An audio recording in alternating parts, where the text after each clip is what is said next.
Hey everybody, it's the Jimmy Dore Show. I'm Aaron Mate, sitting in again for Jimmy, here with Misha Pollan, who's sitting in for Steph. Hey, yes. Misha. Hello. Hey, Aaron. And we have a big show today, but first we are joined by Matt Taibbi. He is a journalist and author who writes at taibbi.substack.com, and he has been the lead reporter on the Twitter files, these explosive revelations that have come from inside of the social media giant that have revealed in part how U.S. intelligence has been influencing Twitter to ban accounts and censor countervailing information that it doesn't like. So Matt Taibbi, thanks so much for taking the time to join us. Thanks, Aaron. Thanks for having me. Good to see you. Good to see you too. So let's get into the first new batch of Twitter files that you dropped today. And there's two mega threads that you put out. Let's look at the first one. It's called the Twitter files, Twitter and the FBI belly button. So talk to us about what this one is about. So basically, Twitter periodically had some objections to dealing with certain government agencies, and they were being overwhelmed by different agencies wanting their phone number. And so they ended up doing this compromise where basically every government agency got access to them, but it had to be through the DHS or the FBI. And there's one email where an FBI agent says, think of us as the belly button for the USG.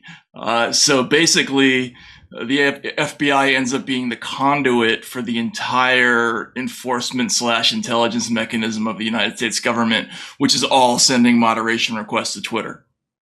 So let's read from some of this. This is what you write on Twitter. And by 2020, Twitter was struggling with the problem of public and private agencies bypassing them and going straight to the media with lists of suspect accounts. In February 2020, as COVID broke out, the Global Engagement Center, a fledgling analytic intelligence arm of the State Department, went to the media with a report called Russian Disinformation Apparatus Taking Advantage of Coronavirus Concerns. So this is one of many examples you have where basically the U.S. intelligence community tells Twitter that Russia is manipulating Americans on this certain topic, and can you crack down on these accounts? Yeah, they would later send a list of 5,500 accounts that they attributed to Chinese/Russian/Iranian disinformation. And Twitter balked at it because it included accounts like the Canadian military. There was a CNN account in there. But that particular report was interesting because it gives you a window into how stupid the government's assessment methodology is for deciding what is and is not a suspicious account. They were using criteria like, person speculated that coronavirus is a bioweapon, or person retweeted news that Zero Hedge had been banned. That's literally the level at which they were deciding that things were suspicious or not. Here's more from the Twitter files. The Global Engagement Center still led directly to news stories like the AFP's headline, Russia-linked disinformation campaign led to coronavirus alarm, U.S. says, and a political story about how Russian, Chinese, Iranian disinformation narratives echo one another. So this is a case of the feedback loop where U.S. intelligence community shares these claims. No evidence or little evidence is provided, but then that fuels this news cycle where media outlets take this stuff on faith. Yeah, I mean, this is really the shameful part of it, right? Because if you actually look at this report, which I guess at one time was classified, it becomes unclassified at some point, but there's no evidence in there. What they're doing is they're looking at characteristics of social media accounts. And again, it's things like, does the person follow 2 or more Chinese diplomats? Has the person speculated that the CIA had a role in the development of the coronavirus? Did they think it came from a lab? Have they speculated on lab origin? Like, these are all things that they're using to decide whether or not a thing is Russian disinformation. And you have major news organizations running with this and being credulous about it. So tell me what's going on with this one. This is from an email that something called the Clemson Media Forensics Hub. Maybe you can explain to us what that is. It complains that Twitter hasn't, quote, made a Russian attribution in some time. And they're complaining, of course, to Yoel Roth, the Twitter trust and safety chief, who infamously now was one of the people who pushed the censorship of reporting on Hunter Biden's laptop. So what's going on here? So basically, after about 2016, 2017, when in the wake of the election of Donald Trump and the Russian foreign interference scandal, you suddenly had the appearance of all of these quasi-private laboratories that were analyzing cyber information, sometimes with government grants. They could be anything like the Stanford Election Integrity Project, the Atlantic Council's Digital Forensic Research Lab, which I know you're familiar with.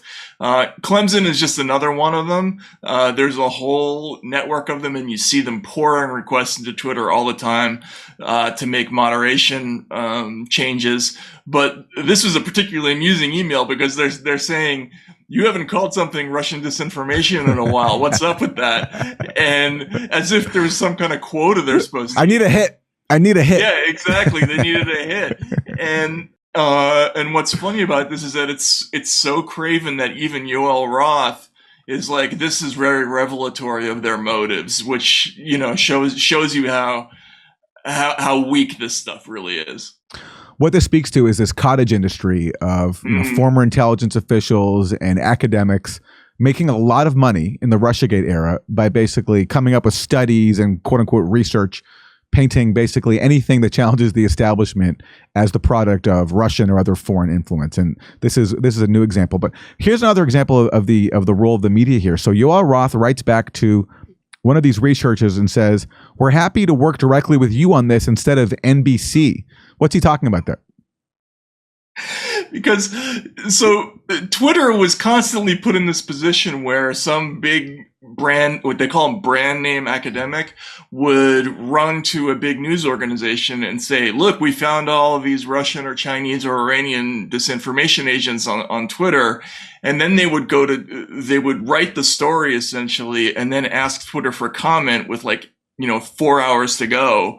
And Twitter would be under enormous pressure to, either say we're not finding Russian disinformation or to go along with it somehow. And there were numerous instances where they kind of acceded to the requests, but they hated this process. They hated it when these research labs went to the media first, because they preferred to be able to try to at least get them into some kind of reasonable place before these stories came out. So they sent a letter and said, look, could you please come to us before you go to NBC with this stuff? Because by then it's too late. I mean, I think it's extraordinarily revealing about how the media works, these emails. Yes, and one thing you have here that's so comical is eventually Twitter gets frustrated with how many different requests they're getting from the intelligence community and how many requests they're getting to take stuff down and to basically push out whatever the U.S. intelligence community wants them to say. So eventually, you have a Twitter, an internal Twitter communique here that says this, quote, "It makes sense to push back," and let's show this tweet, "It makes sense to push back on Global Engagement Center participation in this forum." So there's actually a backlash here from inside Twitter against the Global Engagement Center. Yeah, and some of this is political, to be honest. There was a perception within Twitter, I think actually a little bit mistaken, from what I understand, that the State Department, that this GEC, which was created in the Obama years under Hillary Clinton, obviously Mike Pompeo was the Secretary of State then, but they had a perception that this was more of a Trump-controlled wing of the government than, say, the FBI. I had a defense intelligence source tell me that he believed that Twitter saw the FBI as, quote, less Trumpy. So they preferred to work with some other agencies, and they tried to push back on the GEC because what GEC was doing, which is kind of funny, they were basically ripping off other agencies' intelligence and then running to the media with it. And then they would say to Twitter, we're holding a press conference tomorrow, which again would put pressure on them to endorse the claims.